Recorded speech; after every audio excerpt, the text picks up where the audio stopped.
we are going to jump into talking about Oklahoma. We just mentioned them a little bit. I will give Cole the floor and I'll shut up. This is a really interesting team because I can't put my finger on what way they go. They are, to me, the most intriguing team in college football this year because I could see a scenario where they go 10-2, and I could see a scenario where they go 4-8, and Brett Venables is out of a job in Norman before November comes around. Either way works, but they're coming off of a 6-7 finish last year, got the upset win over Alabama, but everything that could have gone wrong did. They had a terrible offensive line underneath Bill Beatonbow, the most sacks allowed by a Power 4 team, inconsistent quarterback play from Jackson Arnold and then Michael Hawkins, only to go back to Jackson Arnold.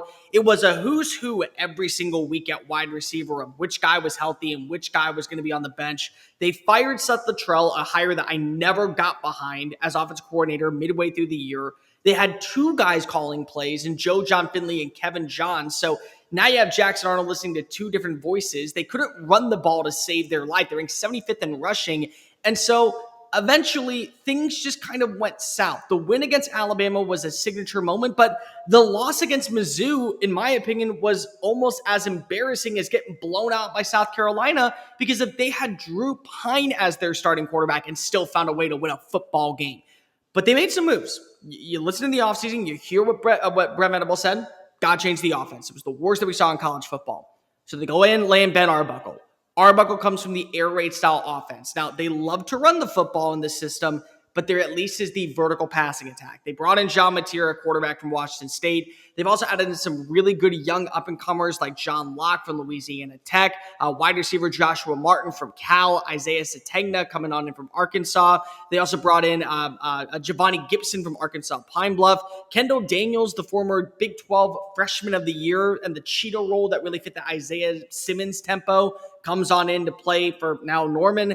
They also got better on the offensive line with Derek Simmons coming on in from Western Carolina and Luke Balcano coming on in from Stanford.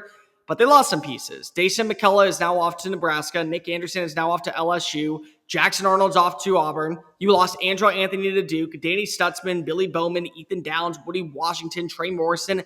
They're all off to the NFL draft. They do have a good identity when it comes to their recruiting class. Top 20 recruiting class this year, headlined by 5-star offensive tackle Michael Fasusi and 5-star offensive tackle Ryan Foji. They also landed 4-star wide receiver Elijah Thomas, 4-star cornerback Tristan Haynes, 4-star cornerback Cortland Guillory, 4-star edge CJ Nixon, and 4-star defensive lineman Trent Wilson.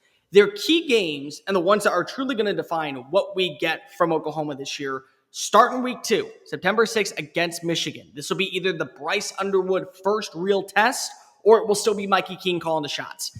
Then they play against Auburn at home. It's the Jackson Arnold revenge game. Red River Shootouts on October 11th out in Cotton Bowl. Then you play against Tennessee on the road, Heupel 2.0. Can your offense find the same success that his offense had last year? You then play on the road against Alabama November 8th the following week, and you close out the year with LSU on Senior Day. They, in my opinion, have the toughest schedule in college football. So I'm kind of grading on a curve. I know what the expectations are out in Norman. Fans believe that they should be competing for a national title and a college football playoff berth.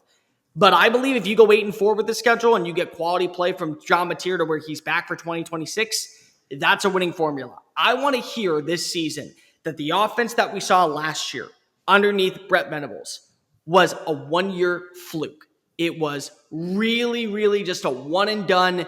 Now this is the version. And remember, guys, when the up-tempo passing attack was there, when they were able to run the football extremely well with a 1-2 tandem, whether it's Taylor Tatum and a freshman, or whether it's a guy like Gavin Sawchuk and Taylor Tatum, this was an Oklahoma team that was winning conference championships in the Big 12. So can we get that? Can we see the mobility of John Mateer take flight in the SEC?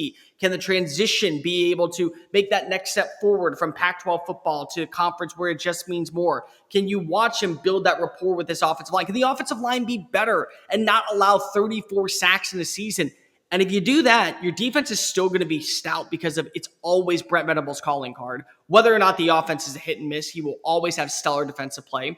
And I think in special teams will take another step forward. Two things I'm watching for this year, the X Factor player. I'm really excited to see what Giovanni Gibson brings on in from Arkansas Pine Bluff. Last year, he had over 1,200 receiving yards, 9 touchdowns, 6 games of 100 receiving yards. Pairing him with Deion Burks, the former Purdue transfer, could be a blessing in disguise. And I think the X Factor is the offensive line.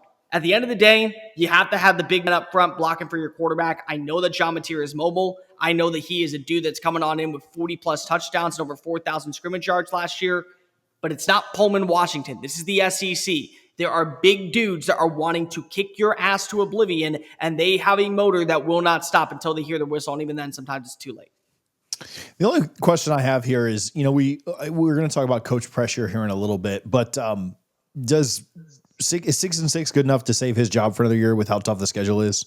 What is the 6-6? Is it a game-winning field goal by Texas? Is it a game-winning field goal on the road when you play against South Carolina? Is it a late score against Missouri? Like, if that's how it is, I probably think so. When you look at the money and the resources and how close the team was, and if there's buy-in that they're going to still have a top 15 recruiting class, I think that you're safe.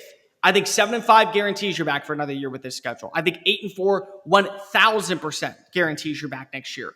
But if you're going 6-6 and you're losing by 20 points to an Ole Miss team that doesn't have a starting quarterback with experience, and you're getting blown out by Alabama and they're putting in their backups, or you're looking at the game that we saw against South Carolina, that's where you have to have a serious conversation if you're Joe Castiglione and now Jim Nagy, who's coming on in as the GM, and saying, can we sell Brent Venables as a guy that is willing and able to win in this conference, especially with the way that Texas is picking things up, A&M is picking things up, Ole Miss, South Carolina, Missouri.